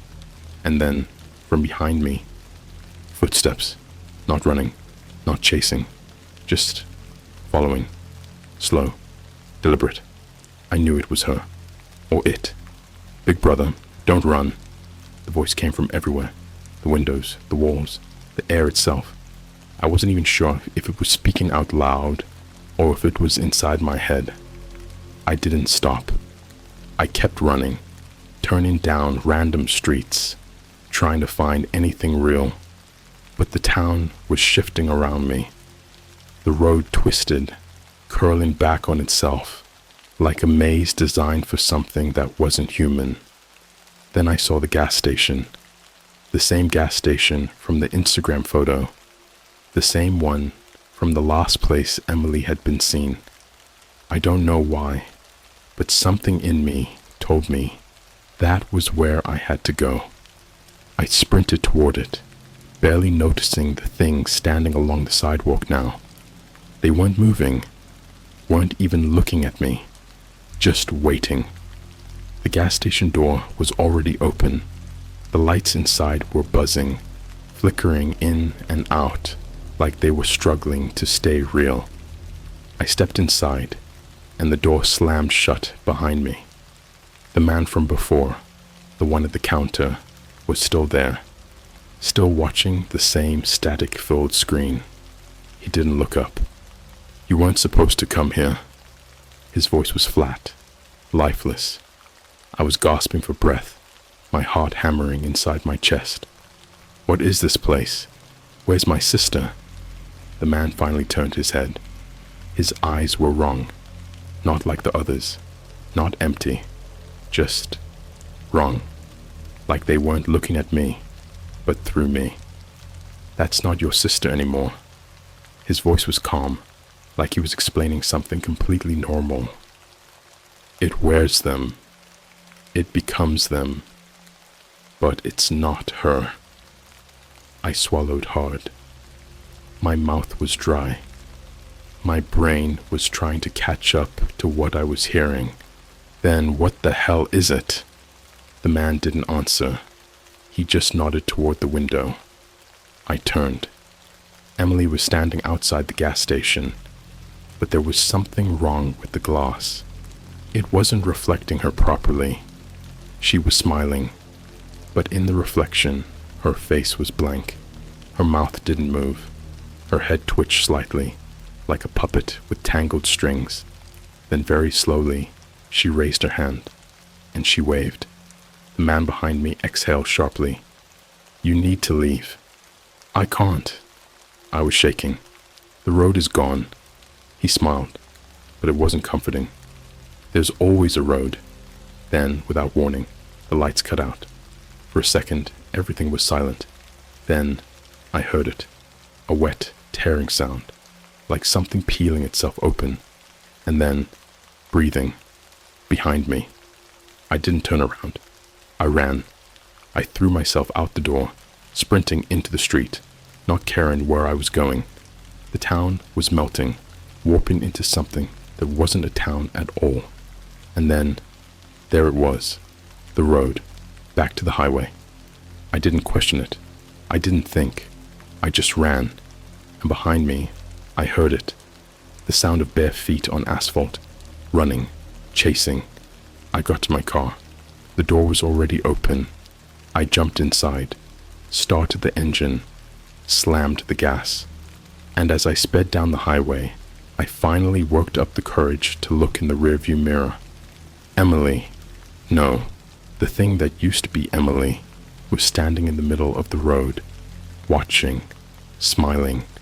And then, right before I lost sight of her, she tilted her head and waved. I didn't make it out. Not really. Not in the way you think. You're probably expecting me to say that I sped away, left Knox Hollow behind, and never looked back. That I got home, locked my doors, and tried to forget. But some places don't let you go. Some things don't stay behind. And whatever was in that town, it followed me. I drove for hours. My hands were white-knuckled on the steering wheel, my foot glued to the gas pedal. I didn't stop. I didn't check my phone. I didn't even breathe right. I just drove. At some point, the highway finally felt real again. The mile markers started changing. The air felt lighter, less thick. The static in my head faded. I almost cried. And then I saw it. The gas station. The same gas station. I slammed the brakes so hard, my tires screamed against the pavement. It was identical. The flickering shell sign, the NOCASH, CARDONLY sign taped to the door. Even the same rusty pickup truck parked outside. But it wasn't possible. I had left. I had driven for hours. I was back where I started. My vision blurred. My hands started shaking so violently, I thought I was having a seizure. And then, my phone buzzed. The screen was cracked, barely hanging on to 2% battery. A notification, a message from Emily's number. I didn't want to read it. I had to read it. My hands felt like someone else's as I swiped to unlock the screen. The message was one word. Look. That was it. Nothing else. No location pin. No explanation. Just look. I felt watched. My skin prickled. My stomach twisted. I turned, slow, and I saw it. The mirror. It was standing in the middle of the empty parking lot. A tall, antique freestanding mirror, covered in scratches. It wasn't there before. It shouldn't have been there at all. I stared at it, heart hammering. The glass was black. Not like tinted glass, black like an abyss, like something too deep for light to escape. And then it changed. The blackness peeled away, like smoke clearing, and I saw myself, my reflection. But it wasn't me. The other me smiled. Not just any smile, Emily's smile. And then it moved. Before I did, I took a step back. My reflection took a step forward. I gasped. My chest locked. The thing in the mirror grinned wider. And then, slowly, horribly, it raised its hand and waved, just like Emily had, just like they all did. My vision tunneled. The world warped. The air thickened. The smell of burning hair filled my nostrils.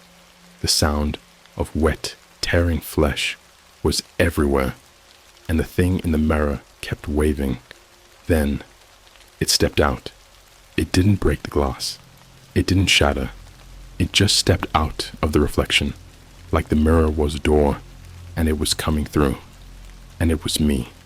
My face, my body, my clothes, but not my eyes. It tilted its head. It smiled wider than a human should be able to smile. And then it spoke, in Emily's voice. "You made it out." My blood turned to ice. It took a step closer. But now it's my turn. The last thing I remember is screaming. Then, blackness. I woke up in my apartment. The sun was shining through my window. My phone was plugged in on my nightstand, fully charged. For a second, I thought, maybe it was a dream.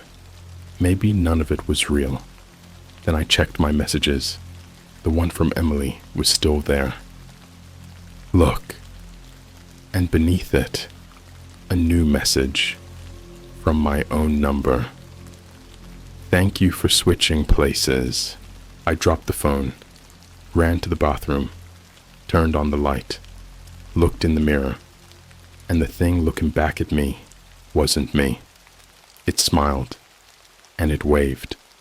This isn't over, because if you're reading this, if you're seeing my words, then it's already looking for you too. And when it finds you, you won't know until it's too late.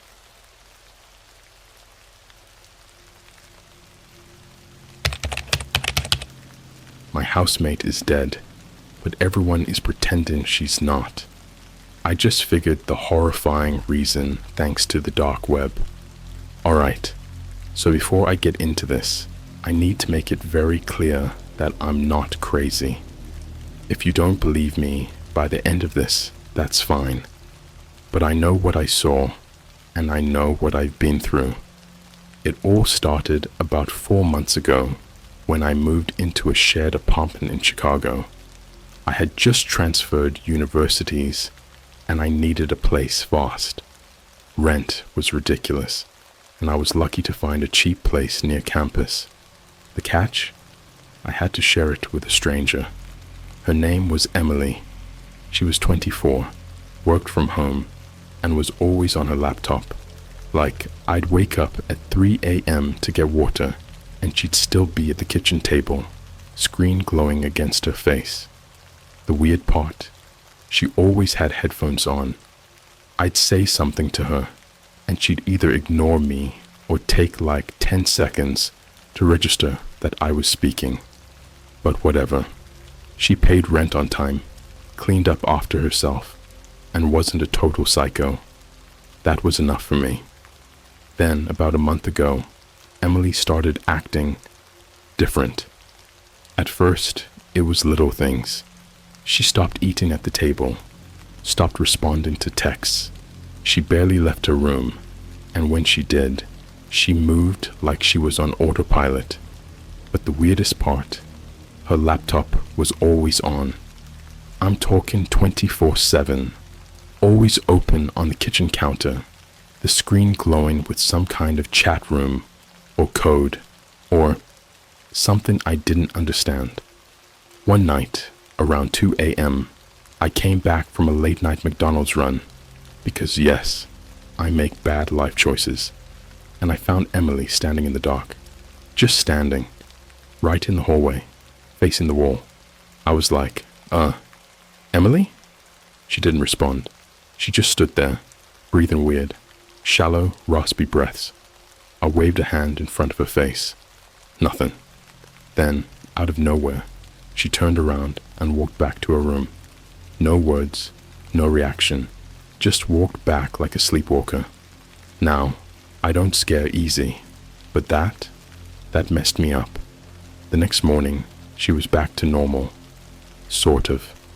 Still quiet, still glued to a laptop, but at least she wasn't standing in the dark like a freaking NPC waiting to load. I told myself she was probably just stressed, maybe working too much, not sleeping enough.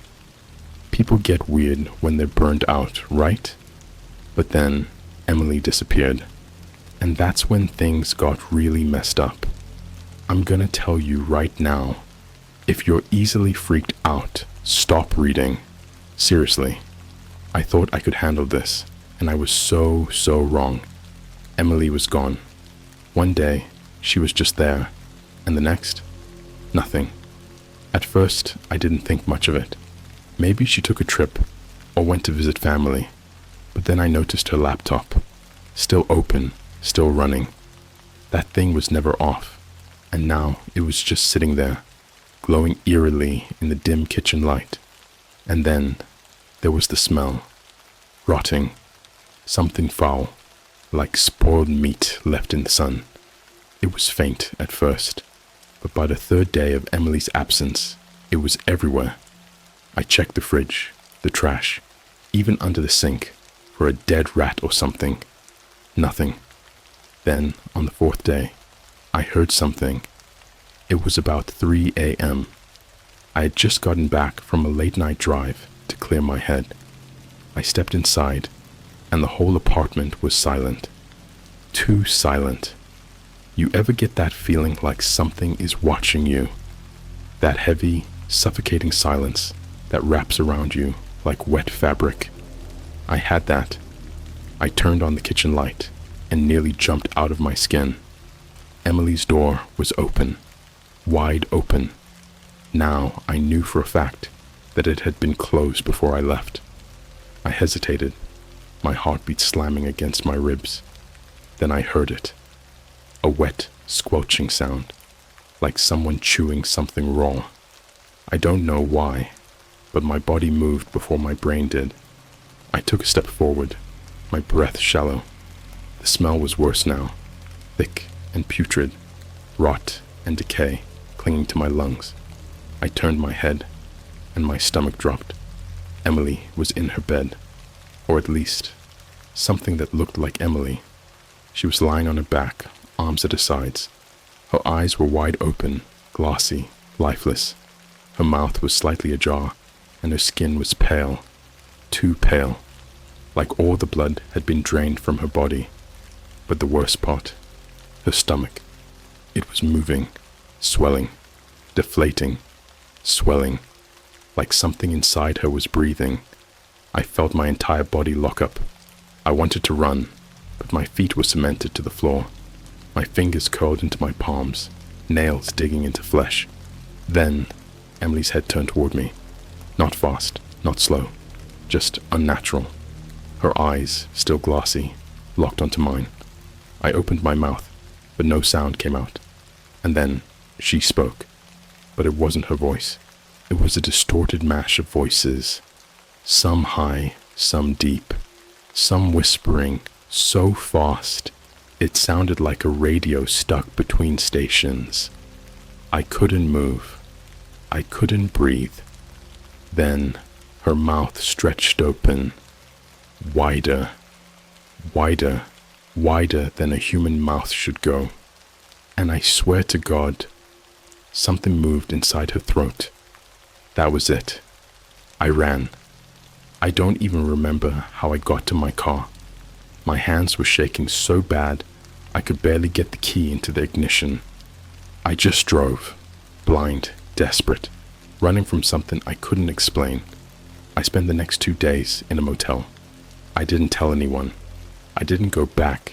I just sat there, shaking, replaying that thing's voice over and over in my head.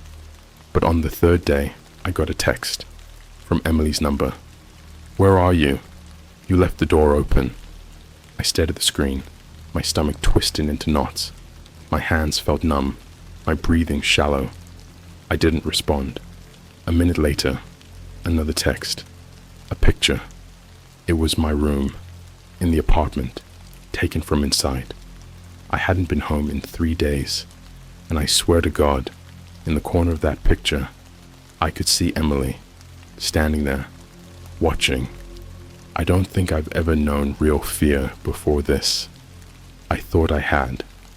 I thought fear was that quick spike of adrenaline when you see a dark figure in the corner of your room at night, only to realize it's just your jacket hanging on a chair. I thought fear was that moment your stomach drops when you almost step in front of a speeding car. I was so wrong, because fear isn't quick. Fear isn't something that spikes and then fades. Real fear is slow. Real fear spreads like a disease, crawling through your veins, sinking into your bones, whispering in the back of your mind that you will never be safe again. And that's what I felt when I saw that picture, because Emily was dead. I knew it. I saw her lifeless body. I saw something breathing inside her. So what the hell was standing in my apartment? I didn't sleep. I just sat in that shitty motel room, staring at my phone, waiting for another text, another picture, another sign that whatever was in my apartment knew exactly where I was. Nothing came. By sunrise, I knew I couldn't ignore it anymore. I had to go back.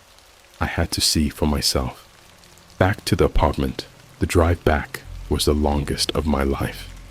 My hands were shaking the entire way, my stomach in knots. I tried to rationalize it. Maybe I was just seeing things. Maybe it was a sick joke. But deep down, I knew. Something was waiting for me. When I pulled into the parking lot, everything looked normal. Sun shining, people walking their dogs, cars passing by, like the world was still sane. But I knew it wasn't. I climbed the stairs to my apartment, every step heavier than the last. When I reached the door, I hesitated. My breathing was shallow. My heartbeat felt wrong. And then I noticed something. The door was open. Not much. Just an inch. Just enough to see the pitch black inside. I stepped closer. And then I heard it. That wet, squelching sound. Something was moving inside. I pushed the door open, and I froze. The kitchen was covered in something dark and glistening, smeared across the walls, dripping from the ceiling. The smell hit me like a punch to the stomach. Rotting meat, decay, something sickly sweet underneath. And then I saw the laptop, Emily's laptop, still open, still running, and on the screen, a live video feed. My stomach dropped. It was a video of me, standing in the doorway. Something was recording me. I turned around so fast I nearly fell over, expecting to see someone behind me. No one. I turned back to the screen, my breath stuck in my throat. And then, the camera moved. Not mine. The one on the screen. It was tilting, panning, moving closer. That's when I realized the camera was inside the apartment. I turned my head slowly, eyes scanning the shadows. My skin was crawling, my body screaming at me to run. And then I saw it. Emily, or what used to be Emily. She was standing in the hallway, just outside her room, motionless, expressionless, and her stomach was still moving. But now, something was pushing against it. I could see it, bulging under her skin, stretching her stomach, like something was trying to get out. And then, her mouth opened, wider, wider, and that same inhuman, radiostatic voice poured out. I didn't stick around. I ran. I don't even remember getting in my car. All I know is I drove until I couldn't see the city anymore. Until I was so far away I could pretend, just for a moment, that none of this had happened. But I couldn't pretend for long, because later that night, in another motel, my phone buzzed. One new email. No subject, no text, just a link. A deep web link. And against every screaming instinct in my body, I clicked it. The dark web live stream. The page that loaded was nothing normal. No layout, no buttons, no design. Just a single embedded video. Live. At first, all I saw was darkness. A grainy, low-quality feed of some empty room. The air was thick with a kind of deep, unnatural silence that made my skin crawl. And then, the camera moved. It tilted slowly, like someone was adjusting it. And as it did, something came into frame. Something I recognized. It was Emily's room. My breath caught in my throat. My head was spinning. The camera panned to the bed, and my stomach dropped. Emily was there, still lying in bed, still lifeless. But now there was something else. A figure, standing in the corner of the room, tall, thin. Its head was tilted at an unnatural angle, like its neck was broken. Its arms were too long, hanging past its knees. And then, it turned its head, slowly, looking directly at the camera, looking directly at me. I slammed my laptop shut so fast it nearly broke. My breathing was ragged, my skin ice cold. This isn't real. This isn't real. But then, my phone buzzed again. Another email. This time, with text. We know you're watching. I should have never clicked that link. I should have thrown my phone into the nearest river, burned my laptop, disappeared into the mountains, and never looked back. But I didn't, because I had to know.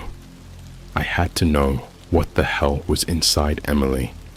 The email that changed everything. After that last message, we know you're watching. I didn't sleep. I couldn't. I just sat there in that motel room, the glow of my laptop screen, the only light in the dark. I kept checking over my shoulder, expecting to see that thing standing in the corner, its head tilted too far, its empty sockets locked onto me. I didn't want to open another email. I didn't want to see whatever they wanted to show me. But the next message wasn't a video. It was a set of coordinates. I stared at them, heart pounding. I copied them into Google Maps. It was an address. Not just any address. Somewhere in the city. A warehouse, tucked away in an industrial area I'd never been to. And beneath the coordinates, just 2 words. Come alone. The warehouse. I don't know what the hell was wrong with me. Maybe it was the lack of sleep. Maybe it was pure insanity. But I went. I drove there in the dead of night. The streets empty. The world silent. Every instinct in my body was screaming at me to turn back. But I didn't. The warehouse was exactly what I expected. Old, abandoned, rusted metal doors hanging off their hinges. It looked like it hadn't been used in years. But when I stepped inside, I realized I was dead wrong. Because there were people inside. At least a dozen of them, all dressed in black, standing in a perfect circle in the middle of the vast empty space. None of them moved. None of them spoke. They just stood there, waiting. And in the center of the circle, Emily, or what was left of her. The ritual. She was on her knees, hands tied behind her back, but her eyes were gone. Not gouged out, not bleeding, just gone. Like someone had scooped out everything inside her skull and left behind 2 perfect black voids. I tried to speak. Nothing came out. One of the figures stepped forward, a tall man in a hood. His voice was calm, unnaturally calm. You shouldn't have come here. I took a step back, every nerve in my body on fire. What the hell is this? The man ignored my question. Instead, he gestured toward Emily. You want to know what's inside her? Before I could answer, before I could even process what he said, Emily's mouth stretched open, wider than humanly possible. Her jaw snapped, her neck twisting at an unnatural angle. And then, something crawled out. I didn't see it at first. I just heard it. That wet, sickening squelch. Then the first limb emerged.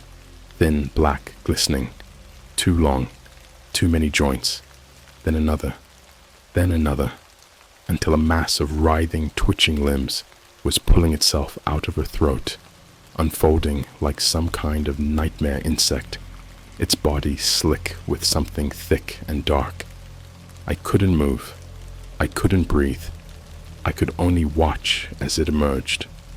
A shapeless, shifting mass of flesh and limbs, twisting and stretching as it forced its way out of Emily's hollowed-out body.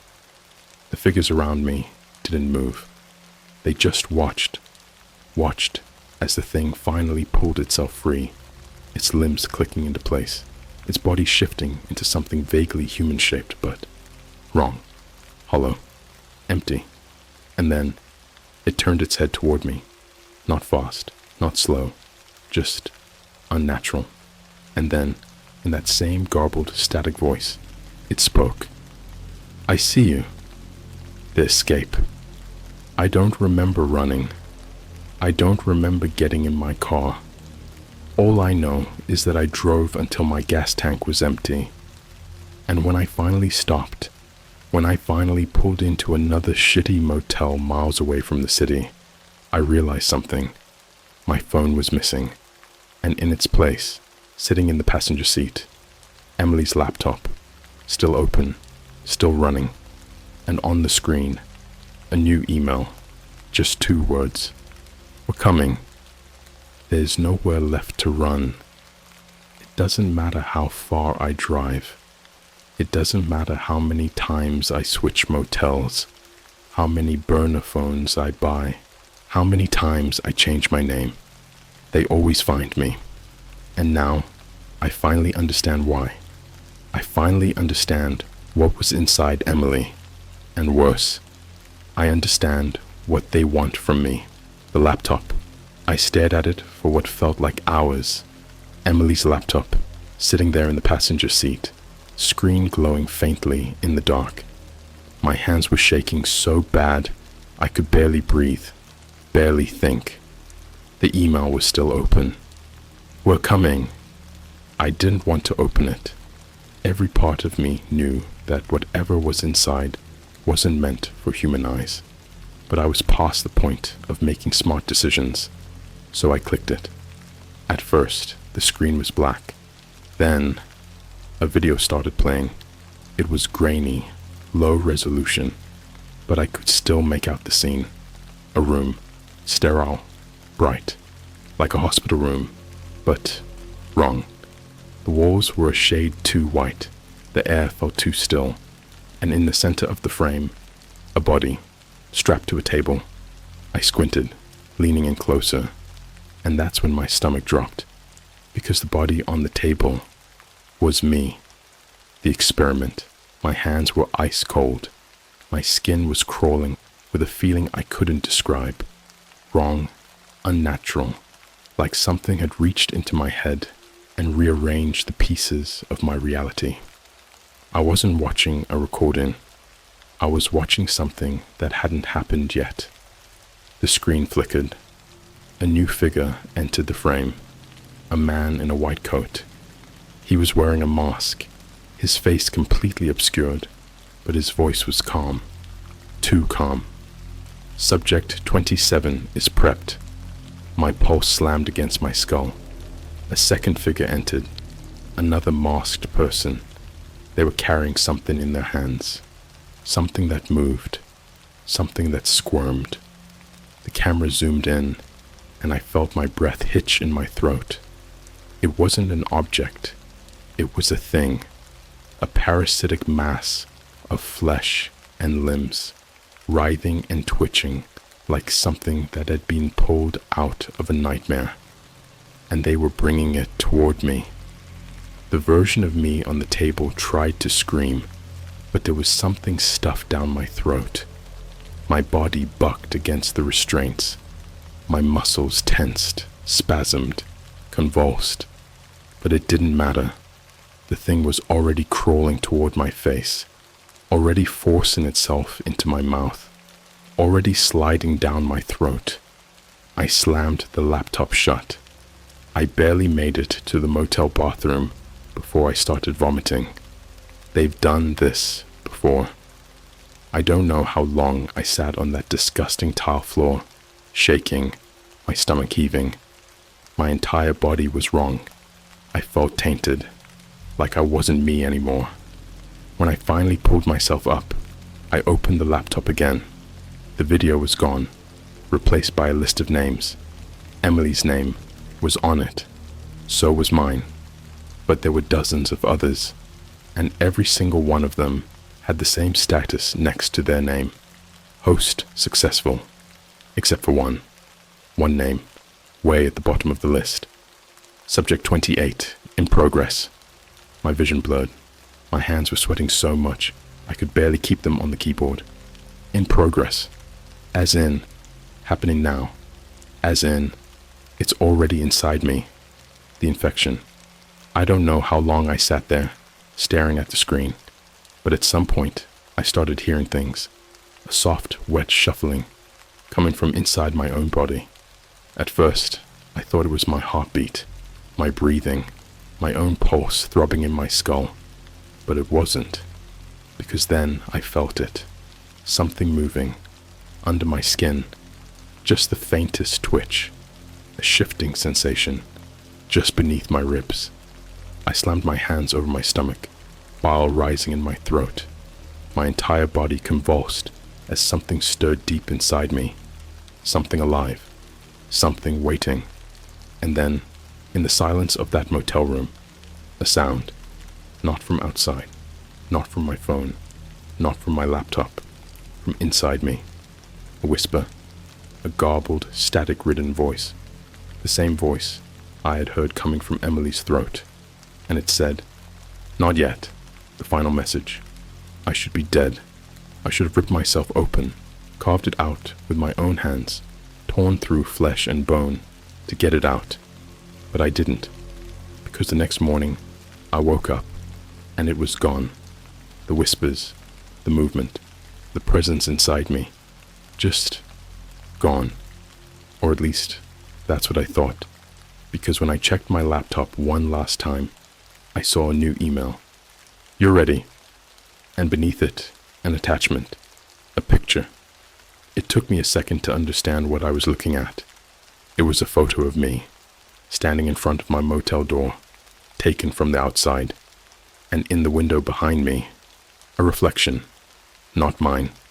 Something tall, hollow, wrong. Something smiling. Something that had been inside me all along. Final thoughts. I don't know how much time I have left. I don't know if I'm still human. I don't know if I ever was. But I do know one thing. Emily wasn't the first, and I won't be the last.